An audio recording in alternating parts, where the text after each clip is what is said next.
So we looked up to the end of question 11, where Othello had we'd asked about Othello's anxiety in this hawking metaphor that begins down at the bottom of page 66 and completed at the top, and a profound sense of kind of self-loathing and a lack of confidence and sense of his own personal value in Othello's speech. And the 12th question is about a short passage over the page. How do these lines reveal the depth and extent of Iago's plotting against Othello? Line 292 to 295, it's actually where Emilia arrives. What's going on in this scene? Desdemona turns up also and says that she will bind a napkin to Othello's head. And it's the handkerchief, this precious handkerchief that Othello has given her in the past, which she drops on the floor. And again, this is another random sort of chance incident that falls into Iago's plan, as he uses this to, in the end, promote Othello's jealousy. But Emilia is the one who notices it, Iago's wife. She says, "I'm glad I have found this napkin. This was her first remembrance from the moor, her first kind of token of love from the moor. My wayward husband hath 100 times wooed me to steal it." So what we get a sense of here is that I think the depth of Iago's desire to manipulate. That he's been constantly persuading her for years to try and get it off of Desdemona, which gives us a sense of how long he's been brewing up this kind of plot, this manipulative action against Othello. It also shows that she's, in many ways, like a mirror image of Iago. She mirrors Iago in her sense of opportunism.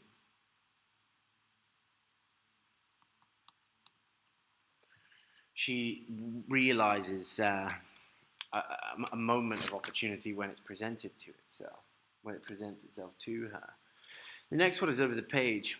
It says, how does the sacrosanct religious language used in Iago's metaphor connect abstract concepts of virtue to the tendency for self-delusion? And how do they explain his vision of his manipulation of Othello? We're looking at these lines here, where he's speaking to Emilia, and he just dismisses her, "Give it back to me. I have use for it. Go, leave me." So he's not very grateful to her for giving this thing to him. "I will in Cassio's lodging lose this napkin and let him find it." So he's just going to make sure that Cassio ends up having it about his person. He's going to end up having it on him. And that is going to be proof that they have been liaising sexually with each other. And this is what he says. "Trifles light as air." So trifles, unimportant details, weak proof that is light as air, will seem powerful evidence, are to the jealous confirmations strong as proofs of holy writ. So to the jealous, thin evidence seems to be completely concrete proof of something as solid as the holy writ of the Bible. So here, he knows that the psychological state that he's promoted in Othello makes him susceptible to very thin evidence being seen as proofs of holy writ. But the fact that he uses this biblical allusion, proofs of holy writ, connects the tendency to see weak concrete proof as evidence of something significant, almost criticizing, I think, faith and spirituality by implication. And I think it then draws together Othello's mindset, his inclination to believe in morality, with something like the habit of misinterpreting evidence. The people that see thin proofs as something concrete have an inaccurate way of seeing the world. So this language, this religious language that he uses, seems to suggest that moralistic way of viewing the world, seeing proofs of holy writ everywhere, actually makes you misinterpret the facts. You don't see things for what they really are. You don't see things honestly. He then says this may do something. It may achieve something. He doesn't exactly know what. His plan hasn't fully fleshed out. The more already changes with my poison. So he knows he's already transforming Othello here. Dangerous conceits are in their nature's poisons. Dangerous ideas are in their nature's poisons, which at the first are scarce found to distaste, which at first we barely know that they're there, but act with a little upon the blood and burn like the mines of sulphur. So they act gradually on the blood, turning it into sort of bubbling mines in hell of magma, into an explosion of rage. And Othello comes in at this moment and he beholds him in this state that he's describing. I did say so, look where he comes. And he says here, not poppy, not opium, nor mandragora, these are all sedative plants, nor all the drowsy syrups of the world shall ever medicine thee, shall ever fix him again to that sweet sleep which thou owedst yesterday, which he had yesterday. So he's here beholding this state of Othello's blood burning like the mines of sulphur, taking pleasure in the suffering that he's imposed on him, taking pleasure in what he's done to him. So he's managed here to have destroyed Othello gradually. And this is almost like someone making gradual negative comments about you and gradually corroding your sense of self over time in a way that you don't actually notice at the time. But it's only the effects that you realize have happened later. And this is what he plans on doing with Othello, is gradually corroding his sense of composure and mental integrity. And he confirms that he believes that Desdemona has been unfaithful to him. What sense had I of her stolen hours of lust? I saw it not, thought it not, it harmed not me. He talks here about longing for a state of ignorance. And the 14th question is about how these lines 345 to 361 may reveal the way in which self-delusion can be desirable. I had been happy if the general camp, and by this he means all of the soldiers, including those of the lowest rank, pioneers and all, thus the lowest rank, had tasted her sweet body, if I had known nothing, so I had nothing known. So he's quite happy here for imagining the entire army sleeping with her if he didn't know about it. But what this again shows us is that he's imagining the worst possible scenario. So we can see the state of paranoia that Iago has created here in Othello. He then says, so I had nothing known, oh now forever, farewell the tranquil mind, farewell content. So he's saying goodbye with this anaphora here. Farewell the plumed troops and the big wars that makes ambition virtue. He says goodbye to his mental composure, but he also said goodbye to the war that turns his ambition into something virtuous. So he can't imagine here fulfilling his role with his damaged reputation that will occur if Desdemona proves to have been unfaithful. So the 14b is how these lines reveal the connection between Othello's relationship with Desdemona and his office and reputation, his job and what people think of him. And what is psychologically unusual about the cause of his hurt and torment in these lines. So he's saying goodbye to his job and the experience of wars and the army here.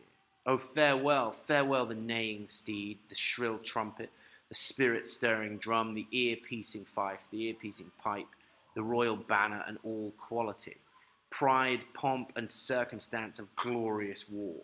So he uses this wide range of metonyms for battle and war itself and says goodbye to them all. So he's saying goodbye to this version of his identity that he has staked his virtuous reputation on.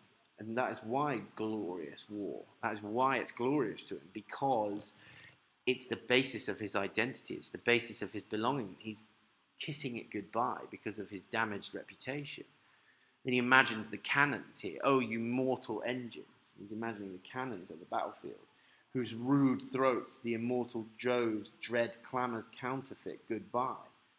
Othello's occupation's gone. So we see here that his loss of reputation means for him the loss of his position and his job. And so there's an unusual sense, a lack of independence here, that he needs Desdemona for his reputation. That her infidelity, her lack of faithfulness, damages his whole identity. It damages the whole life that he's built for himself. And this is where he's in the peak of rage with Iago. He says, "Villain, be sure thou prove my love a whore." And he's grabbed him by the throat here in anger. Be sure of it. Give me the ocular proof. And this is a really major line in the play. Give me the visible evidence. Show me how she's been cheating on me. But the irony of this is that Iago can give him this handkerchief and it looks like ocular proof, because actually Iago has manipulated how Othello sees. So he can give him the same evidence and it to him seems proof of Holy Writ, as he says earlier on. So he can give him weak proof, and because he's changed how Othello sees, it will be read as strong, concrete evidence. But then he threatens him. By the worth of mine eternal soul, thou hadst been better, have been born a dog, than answer my waked wrath. So he threatens him this. It's either you prove to me she's cheating on me, or I kill you. Simple choice. And then Iago pleads, the case of a victim here. Oh, grace, oh, heaven, forgive me. Which leads us into the next question. How does Iago use Othello's commitment to noble behaviour against him in these lines? And how do these lines reveal the dangers of virtuous conceptions of the world and human behaviour? He says, oh, heaven, forgive me. Are you a man? Have you a soul or sense? God by you, take mine office. O wretched fool that loves to make thine honesty a vice. And he's here addressing himself. O wretched fool that is in love with making his own honesty, in telling Othello these supposed honest truths, a vice, something that damages his own life. Now the dramatic irony that's created here is this is playing with Othello's belief in moral idealism to carry out the complete opposite. It's to turn his vice into honesty. He's taking his own sinful behavior and making it appear as if he's behaving honestly. So it's the other way around. So here Othello sees Iago as this moralistic character making a plea to those concepts of love and honesty and virtue and nobility. But what the audience sees this as a hollow performance in an act of deceptive dishonesty. So we're seeing how easy it is to trick someone with this appeal to nobility and honour and duty. And he says this, oh, monstrous world, take note, take note. And he's quite hyperbolic here. To be direct and honest is not safe.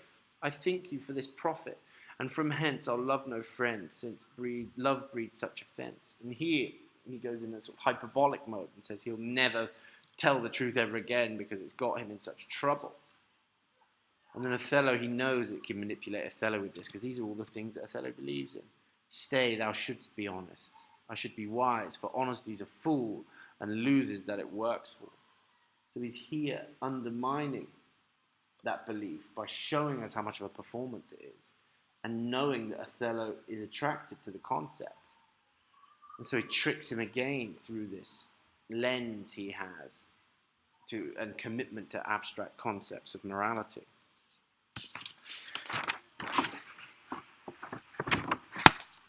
So in 16, how do these lines connect Othello's commitment to abstracts like reputation and nobility with his conscious effort to evade the limitations of his race? Well, here he says, by the world I think my wife honest, and I think she is not. He can't decide. I think thou art just, and I think thou art not. I need some proof. But here he talks about his race and his identity. My name, his reputation, which Iago has already taken down, is what made him white. My name that was as fresh as Diane's visage. And here, the Roman goddess of chastity, was as pure and white as the goddess of chastity, is now begrimed and black as mine own face.